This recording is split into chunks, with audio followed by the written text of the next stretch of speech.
বিশ্বের সকল দেশে তেল ডিজেলের দাম বাড়ানো হলেও আমরা জনদুর্ভোগের কথা বিবেচনা করে এখন পর্যন্ত এই সিদ্ধান্তটি নেইনি। আমরা যদি হীন দলীয় স্বার্থে আমাদের ইতিহাসের জাতীয় নেতাদের ভূমিকাকে শ্রদ্ধার সঙ্গে স্মরণ করতে কার্পণ্য করি, তাহলে ভবিষ্যতের ইতিহাস আমাদেরকেও ক্ষমা করবে না। বাংলাদেশের বর্তমানে এক বিশাল সংখ্যক কর্মক্ষম জনগোষ্ঠী রয়েছে। কর্মক্ষম এই জনগোষ্ঠীর জন্য কর্মসংস্থান তৈরির এই মুহূর্তেই হচ্ছে বড় চ্যালেঞ্জ। 1971 সালের স্বাধীনতা অর্জনের যুদ্ধ থেকে শুরু করে 2024 সালে দেশ এবং জনগণের স্বাধীনতা রক্ষার যুদ্ধ, এভাবে দেশের প্রতিটি ক্রান্তি লগ্নে যারা জীবন দিয়েছেন, আহত হয়েছেন, নির্যাতন নিপীড়নের শিকার হয়েছেন, তাদের প্রতি বিনম্র শ্রদ্ধা। বাংলাদেশের সবচেয়ে গৌরবময় পুরস্কার স্বাধীনতা পুরস্কার। এটি বাংলাদেশের সবচেয়ে গৌরবজনক রাষ্ট্রীয় সম্মান।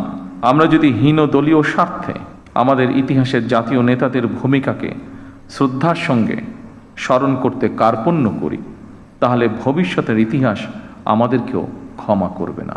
অসংখ্য প্রাণের বিনিময়ে আমরা একটি স্বাধীন বাংলাদেশ পেয়েছি। সেই বাংলাদেশটি এখন 55 বছর পার করে ফেলেছে। এত বছরেও আমাদের যেমন অনেক প্রাপ্তি রয়েছে, অপ্রাপ্তিও কিন্তু কম নয়।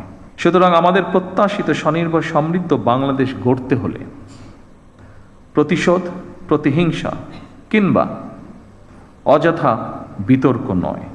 বাংলাদেশের বর্তমানে এক বিশাল সংখ্যক কর্মক্ষম জনগোষ্ঠী রয়েছে। কর্মক্ষম এই জনগোষ্ঠীর জন্য কর্মসংস্থান তৈরির এই মুহূর্তেই হচ্ছে বড় চ্যালেঞ্জ। জনগণ আমাদের প্রতিটি অঙ্গীকারের পক্ষে সমর্থন জানিয়েছেন। এবার আমাদের অঙ্গীকার বাস্তবায়নের পালা। বৈশ্বিক যুদ্ধ পরিস্থিতির মধ্যেও আমরা সব কিছু চেষ্টা করছি স্বাভাবিক রাখার।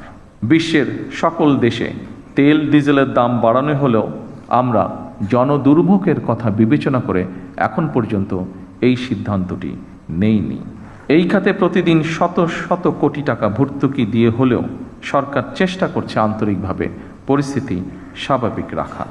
জনগণের সুবিধা নিশ্চিত রাখতে সরকার সম্ভব সকল প্রকার প্রচেষ্টা অব্যাহত রেখেছে। কারণ বর্তমান সরকার জনগণের দ্বারা নির্বাচিত একটি সরকার। বর্তমান সরকার জনগণের কাছে দায়বদ্ধ সরকার।